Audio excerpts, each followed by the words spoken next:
spent a bit of time in Romania, 98 during a very, very cold winter there, and loved it completely. It was just beautiful there. Romania. Yeah. Yeah, I was shooting a couple films for Full Moon at the time. Ah, okay. Yeah, that's when they had their studio over there. Yeah, so do they really shoot in Romania?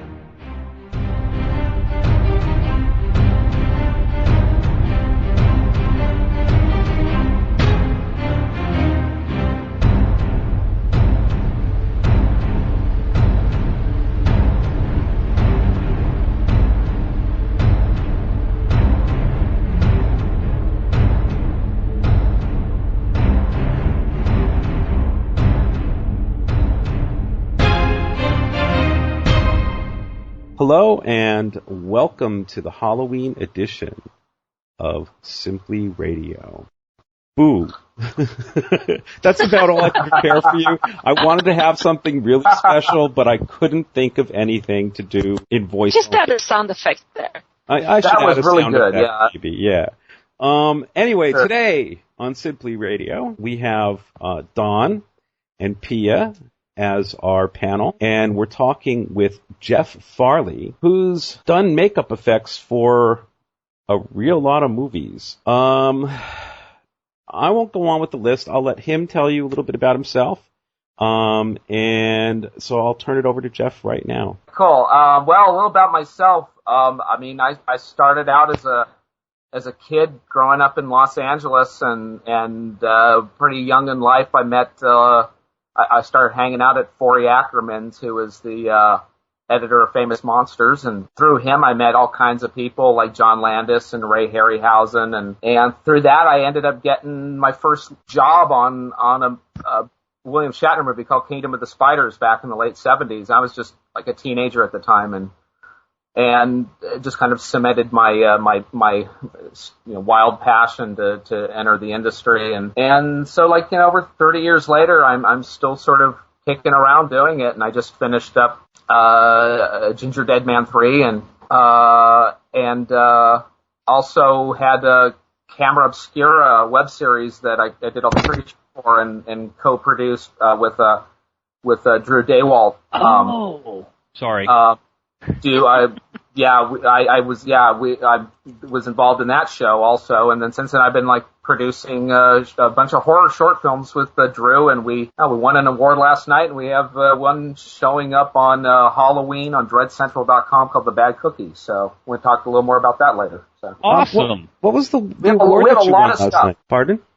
It's called the Thrill Ride Award. It was for Alex Bram's Carnival of Darkness 2. He this is his second horror short film festival, and they ran a few of our films along with it, but Polydeus, which was one that we shot earlier this year, just blew everyone away. But we got the award. It's really, it was the only award in the show, so we won it. So great. But it was fun. It was a really great night, and met a lot of really cool people too last night, and a lot of really good, talented people out there. So it's amazing. So I feel humbled and really nice to be part of that group. So.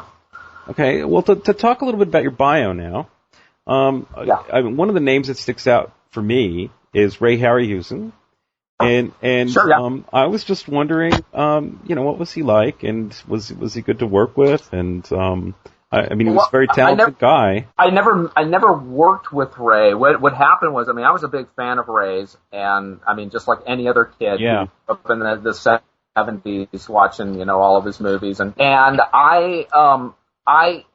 it was through Forey Ackerman again, Forrest J. Ackerman, who was the editor of Famous Monsters of Filmland magazine, and he lived in the Hollywood Hills, and it turns out that my mom knew a guy, an ex-boyfriend of my stepmother's actually worked for Forey, so we actually I managed to become a friend of Forey's and hung out at his place for about 3 years or so as a teenager. Just being there every weekend, and it was a pretty amazing experience. He had this great museum underneath his mansion where he had all these great movie props from King Kong, and just everything you could imagine as a kid was there, and And so I was invited to Forey's on New Year's Eve of 1976 and 77 to meet Ray Harryhausen. And that night I met another guy named Doug Jones, who not the Doug Jones who was in Pan's Labyrinth, even though I know him also, but this guy was working on a film called Kingdom of the Spiders, and they needed some help making background spiders, and it turns out I was living in the same city in Glendale where he lived, and our school was pretty close to where he was, so he just kind of recruited a couple of friends of mine and I to go and help him make all these like background spiders. We just made tons of them, and so no credit or anything like that, but it's just kids, that's kind of cool. What a great experience to have growing up. Yeah. It wasn't a privileged childhood, but doing what I do now is pretty lucky, yeah. So. Yeah, true. I mean, you have an amazing number of credits, and I guess the next thing to go on to was to ask. Yeah. Well, I guess what I'd like to ask, because you do have so many credits, is what would you say was your favorite job that you did? Oh gosh, it's hard to say really what a favorite is, but I could say that one of the best. Some of the best experiences I've had in this industry were sort of like goals that I had set. And one of them was to work for Empire Pictures back in the 80s, the guys who did Ghoulies and Troll and all those films. They were shooting a lot of films in Italy. Charlie Band at that time had the Oldino De Laurentiis studio outside of Rome.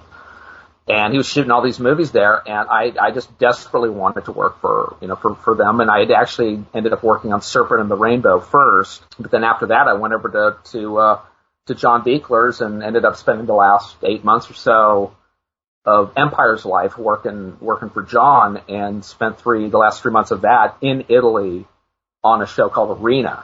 That was a pretty big thrill. And then coming back, I worked on the Blob remake, and as a kid I had corresponded with Jack Harris. So that was kind of a cool thing, getting involved in that, and doing Babylon 5, the 5th season of that, and getting, just little things like that. It's like little tidbits. It's like, it's hard to pick one favorite because I don't know, it's then, everything else. You must have a favorite effect that you did. Oh, something like that. I mean, I did something what would be like a really cool one I could say that I did. It's been, again, so many effects, and I think recently, I would say that probably Corpulence from Camera Obscura is probably, which is kind of the big overweight demon character with crow beaks for eyeballs. And we can all watch that online, right? Camera Obscura, or is that not online? You can. Yeah. Yes, you can. You can watch that online on www.dailymotion.com. It's actually the final episode is airing today, the 20th episode, but it has an exclusive run for 1 year on Dailymotion, so it's available there for the next year. Anybody can watch all 20 episodes. They can, but each one is probably, I think the longest one is maybe 7 or 8 minutes or something like that, but they go as low as about 3.5 minutes. And but it's a pretty intense show, and it's really seriously one of the best shows I have ever worked on, thanks to Drew Daywalt. I mean, he is just an amazing filmmaker, and I am very, very proud to have an association with him. No spoilers on Camera Obscura. I've only watched the first 3 episodes. But I was really, when it started out, watching Jack Klugman walking on the screen there, that really blew me away. I thought that was just absolutely, at least the episodes that I watched, he was absolutely brilliant in that. He's one of my favorite actors, or favorite character actors. Again, yeah, I mean, I grew up watching Jack, and I mean, he did, from him, The Odd Couple and Quincy, MD. As a kid, my best friend's dad was Jack's driver at Universal on the show. So that's where I met Jack first, was back. Actually, I never even saw him on Camera Obscura, but I met him as a kid during the Quincy show. but it was, it was an amazing experience to have him involved in this because it cemented in my mind that we had a really top-notch show. And B, he had done probably the best Twilight Zone episodes. Really, some of the what was it? I can never remember titles, but look it up. And the guy really. He did the one with the pool. They were playing pool. The pool episode. The pool Santa episode. One. There was a Santa one.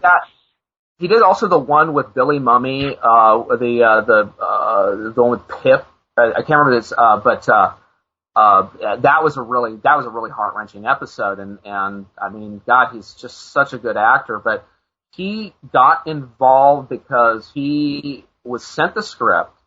As a matter of fact, Drew was looking for some sort of character like that. And I don't know if it was Jack that he had really in mind, but Jack was sent the script like anybody else would, and I don't think they really expected to hear back, but like the next morning they get a call from him saying that he wanted to meet them and talk it over, but Drew had asked him during this meeting, about those Twilight Zone episodes and why he really hadn't done any kind of supernaturally based or themed shows since those Twilight Zones. And those was the early 60s when he did his one there. And he said that because he hadn't seen anything that good till Camera Obscura. So again, I mean, I was pretty thrilled working on that because it really cemented my friendship with Drew. It made us partners, and we've been making a ton of really incredible short films over the past year now, and it's sort of revitalized my career in a lot of ways. I mean, I was kind of known for doing a lot of very low budget horror movies and stuff, and which is nothing wrong with that, but I kind of want to do a little more than that. And Drew has allowed me to really stretch my wings and actually do something that I care about. Drew was a guest here not that long ago, and I have to say that I was really bowled over, really, because when we first started talking to him, we thought we knew some things about him, and then when he started talking about all the things that he had done, and it was like, whoa, Yeah. So I have I've been a fan of Studio, and now I'm a fan of his, I think he does really, really amazingly nice work, and I would not be surprised at all in the future if he has something really great going on, and something big, like a real feature, Anyway, I do have some questions, and yes. I don't know, they might be boring to other people, I don't know, but you have been in this business a long time, okay? Yeah. So during this time that you have been in this business, how has makeup changed through the years? And I guess mainly I'm asking because technology had changed a lot, and now we have HD. And we get a lot more detail and things like that on our televisions and stuff. Has that affected anything at all as far as the work goes? It has, and not really all to the negative, like some people would think. I got in, like I said, as a kid in the late 70s, and back then, really the best adhesive you had to glue down an appliance, except for Dick Smith doing a lot of experiments with various medical adhesives and stuff like that. Really, a lot of what we had was spirit gum, and since then, when I got really in the 80s and stuff, things had started switching over to more thinner, better, and more durable medical adhesives, a lot safer also.